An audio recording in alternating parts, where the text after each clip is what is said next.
back to Lucky Loaders 15, where I'll be giving you 3 tips for tomorrow's racing. Now, before we get stuck into that, let's quickly just reflect on how our tips performed today. In the end, it was a good day here on my YouTube channel, as we had 2 winners. The first one of them came at Chelmsford in the 418, where we went my next best there. That was Rehab for Stefano Churchy and Saib bin Saror. Now, this horse was actually really well back today. He was advertised at 5-2 last night, and at one point he shortened up at 6-5, I saw with some firms. However, just before the off, there was a little bit of a drift in the market. He ended up going off final SP at 11-4, and I could probably see why. He was sweating up at the start. He was a bit keen, a bit buzzy, but that's just him. And in my opinion, that wasn't a negative. That was just one of those signs you see sometimes with horses, and more often than not, it's a negative. But with him, it's actually it's okay, because he's done that before down at the start. And in the end, he seemed to relish the drop back to 5 furlongs. He showed plenty of speed. He got a good start, and in the end, he was just able to cling on. It was a bit of a nervous watch, as some of the closers were coming at him late on, but he was just able to get his head in front on the line, and in the end, that was a nice price winner there. The other tip that did well for us today was Beowulf at Foss. Absolutely hacked up in the end, was a comfortable win in the end under Oisin Murphy, and yeah, was just able to get the job done. Advertised at 11-8 last night and ended up going odds on, so that was a good result.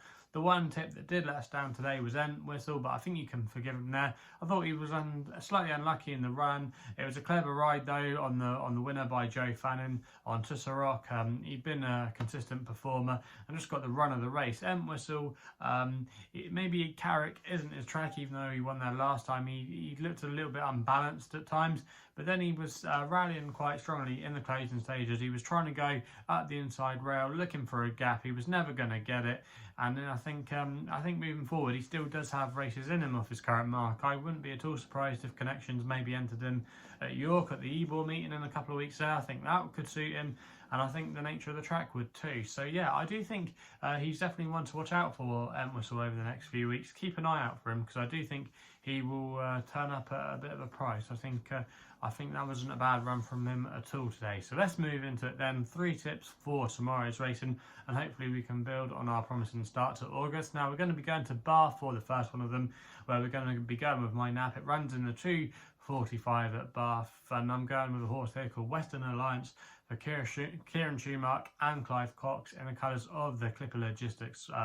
organisation. Now, this isn't going to be my most original selection. He's currently available at 7-4 at the time recording, and I'm going to recommend a 1-point win bet here. Now, this horse could be thrown in tomorrow on his handicap debut off a mark of 92, with his latest run at Newbury being frank. Now, that was a good effort that day at Newbury when he ran in a warm novice race there. He had to give a penalty for the whole field. He had to give £7 away, and he gave it away to a horse of John and Thady Gosden's called Poet of Life, and he looks like he could potentially be a group horse in the making. And you're thinking, if he can give him £7 at Newbury, then surely this could be a group horse running in a handicap. If you go back through some of his earlier form as well, he's a winner at Nottingham with a bit of ease in the ground, and currently at Bath, it is currently on the slow side of good. There is a little bit of ease in it, so that's not going to be a problem for our selection there tomorrow.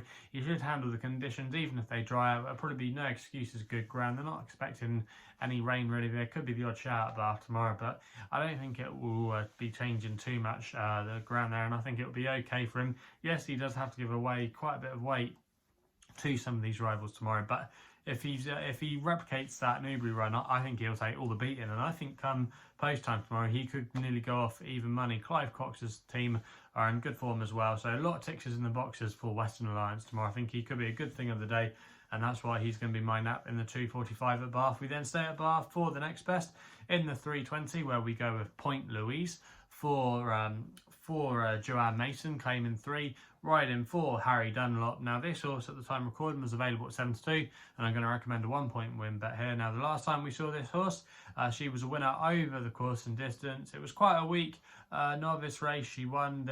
There wasn't a lot of depth to it, but she did it really nicely. You couldn't have asked for any more, and in the end, I think she did the job well. Now, if you look at her profile tomorrow, she is going to be stepping up into handicap company, taking a few rivals on. There's a horse in here, I can't remember the name of it now, but from Jamie Osborne's yard that's going to be seeking the hat-trick. But I think that horse now is getting a little bit high in the weights, and I quite like the chances here of Point Louise. If you go back a couple of starts ago to her run at Chester, she was a little bit unlucky that day, even though she was receiving lumps of weight. That was a better race than this, but she still ran really well at a track that I just don't think suited her. I think the stiffer track at Bath really does, and I think she's got a really good chance in this race tomorrow. I think 61 is a fair mark for her still in handicaps, and I think she's going to go very close in this race tomorrow. Still a 3-year-old, could still have plenty more progression to come, and yeah, I think she's got a good chance in this race tomorrow, so that's why she's going to be my next best of the day. We then go to the 4:10 at Brighton for the long shot with a horse called Zwelela, if I've pronounced that right, for Russell Ryan and Richard Hannon. This is going to be the long shot of the day. Currently 10-1 with bookmakers at the moment, and that price was available with SkyBet, Paddy Power and Betfair, who are offering 4 places on this race. So I'm going to recommend a 0.5 each way selection here. Now, this horse posted a really good effort last week at Glorious Goodwood in a fillies handicap in a Class 3 race. She ran really well there, but just bumped into one on the day, and I think she's going to really appreciate this drop back in grey tomorrow into a Class 4 contest. She is a filly going to be taking on the boys, but she's still well treated with that 3-year-old Alliance. Also as well, she should be able to handle the track tomorrow. There's a few horses in here that are course specialists, but she's got experience on a downward track, and a lot of Brighton form can sometimes translate well to Goodwood, so that gives you the hope there. And I just thought she was quite a big price in this race tomorrow, and it could set up quite nicely for her. You've got a couple of horses in and around her that are likely to go forward, and there could be a strong pace to aim at. She is a bit of a free going sort. She does wear a hood, but I just think the race could set up quite well for her, and I think at 10-1 there, she shouldn't be the price she is. I think she should be more about of a 5-1, 6-1 chance in the betting, in my personal opinion, and I think she's not a bad each way bet at all there. So that's why she's going to be my long shot of the day in the 4:10 at Brighton. So they're the 3 tips for tomorrow's horse racing action. Let me know in the comments box below what you'll be backing tomorrow.